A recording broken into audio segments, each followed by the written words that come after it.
नमस्कार दोस्तों, बहुत बहुत स्वागत है अंकुर एजुकेशन सेंटर में। दोस्तों, आज हम लोग इस वीडियो में देखेंगे कि सेंट्रीफ्यूगल पंप में जो मैकेनिकल सील होता है, वो मैकेनिकल सील फेलियर क्यों होता है। वो कौन कौन से रीजन्स होते हैं, कारण होते हैं जिससे कि मैकेनिकल सील फेलियर होता है। तो चलिए दोस्तों, वीडियो में बने रहिए और वीडियो को अंत तक देखते रहिए। मैं वीडियो में आता हूँ। तो दोस्तों, सबसे पहले मैं आप लोगों को मैकेनिकल सील के बारे में कुछ बता देना चाहता हूँ कि मैकेनिकल सील जो होता है वो 3 पार्ट से मिलकर बना होता है। जैसे एक होता है स्प्रिंग, उसमें एक स्प्रिंग होता है, दूसरा होता है दोस्तों रोटेटिंग फेस, और तीसरा होता है स्टेशनरी फेस। दोस्तों, जैसे ये लेफ्ट साइड का जो पिक्चर इसमें आपको दिख रहा होगा कि सबसे लेफ्ट में आपको स्प्रिंग दिखाया गया है और बीच में रोटेटिंग फेस दिखाया गया है और राइट साइड में दिखाया गया आपको स्टेशनरी फेस। ये 3 चीज होता है जिससे मिलकर आपका मैकेनिकल सील बनता है, मैकेनिकल सील रेडी होता है। अब इसका एप्लीकेशन बताते हैं दोस्तों। ये जो मैकेनिकल सील होता है दोस्तों, ये हम लोग उस पंप में या उस जगह पे यूज करते हैं जहाँ पे आपका 100% लीक प्रूफ का जरूरत पड़ता है। कहने का मतलब हम लोग उस सेंट्रीफ्यूगल पंप में यूज करते हैं जहाँ पे सेंट्रीफ्यूगल पंप में जो लिक्विड यूज होता है, जो फ्लूइड यूज होता है, जिसको सेंट्रीफ्यूगल पंप सक्शन करके डिलीवरी करता है, उसका जो लीकेज है वो 100% लीक प्रूफ होना चाहिए। कहने का मतलब सेंट्रीफ्यूगल पंप से कोई लीकेज नहीं होना चाहिए। वहाँ पे हम लोग मैकेनिकल सील का यूज करते हैं।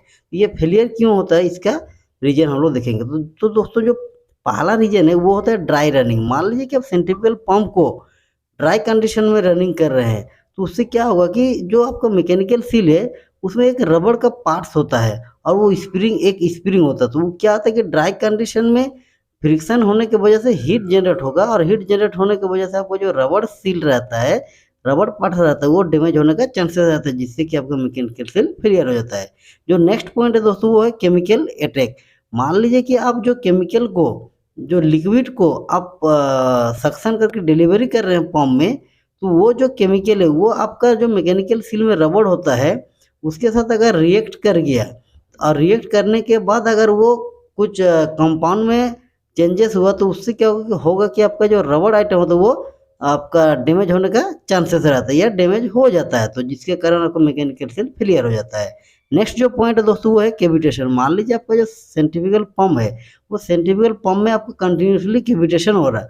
तो कैविटेशन होने से क्या होता है कि आपका पंप के अंदर, पंप के केसिंग में आपका कैविटी बन जाता है, बहुत सारा वेपर बबल्स बनता है और वो कोलैप्स होकर आपका केसिंग को डैमेज करता है, जिसके कारण आपका जो मैकेनिकल सील है उसमें रबड़ का आइटम या जो भी दूसरा आइटम है वो भी डैमेज होने का चांसेस बढ़ जाता है या डैमेज हो ही जाता है, जिसके कारण आपका जो मैकेनिकल सील है वो धीरे धीरे फेलियर हो जाता है। जो नेक्स्ट पॉइंट है दोस्तों वो होता है एक्सेस हीट। मान लीजिए कि आपका पंप के अंदर एक्सेस हीट डेवलप हो रहा है, वो आपका चाहे कोई भी रीजन हो, वो ड्राई कंडीशन हो सकता है, केमिकल अटैक हो सकता है, या अंदर का कोई पार्ट्स टूट गया है, ब्रेक हो गया है, फ्रिक्शन जनरेट हो रहा है जिसके कारण आपका अंदर में बहुत ज़्यादा हीट जनरेट हो रहा है। तो उस कंडीशन में क्या होगा कि आपका मैकेनिकल सील का जो रबर पार्ट्स है वो डैमेज हो जाएगा, और डैमेज अगर हो गया तो आपका जो मैकेनिकल सील वो फेलियर हो जाएगा और पंप के अंदर से लीकेज चालू हो जाएगा। नेक्स्ट जो पॉइंट है वो इनकरेक्ट फिटिंग। मान लीजिए कि आपका जो मैकेनिकल सील है वो जिस मतलब पोजीशन से या जिस तरह से वो फिट होना चाहिए वो फिटिंग नहीं हो पाया है, कोई गलती से उसको गलत तरीका से फिट कर दिया है, तो इस कारण से भी आपका मैकेनिकल सील फेलियर हो जाएगा और पंप के अंदर जो पंप का लिक्विड होता है जिसको पंप सक्शन करके डिलीवर करता है वो धीरे धीरे क्या होगा कि मैकेनिकल सील का फेलियर होने की वजह से वहाँ से लीकेज मरना चालू हो जाएगा। नेक्स्ट जो पॉइंट है दोस्तों वो है shaft movement due to bearing wear. मान लीजिए कि आपका जो बियरिंग है, बियरिंग के क्लियरेंस बढ़ गया या बियरिंग डैमेज हो गया या बियरिंग वेयर आउट हो गया, तो उससे क्या होगा आपका जो शाफ्ट है वो मूव करना चालू हो जाएगा। तो जब शाफ्ट मूव करना चालू हो जाएगा दोस्तों, तो उस रीजन से आपको जो मैकेनिकल सील है, मैकेनिकल सील में जो रबड़ आइटम है सबसे पहले वो डैमेज होगा, क्योंकि मैकेनिकल सील में सबसे जो सॉफ्ट आइटम होता है वो रबड़ सील होता है, वो डैमेज हो जाएगा तो आपको वहाँ से लीकेज होना चालू हो जाएगा, जिसके कारण मैकेनिकल सील फेलियर हो जाएगा। नेक्स्ट जो पॉइंट है वर्न शाफ्ट और वेयर।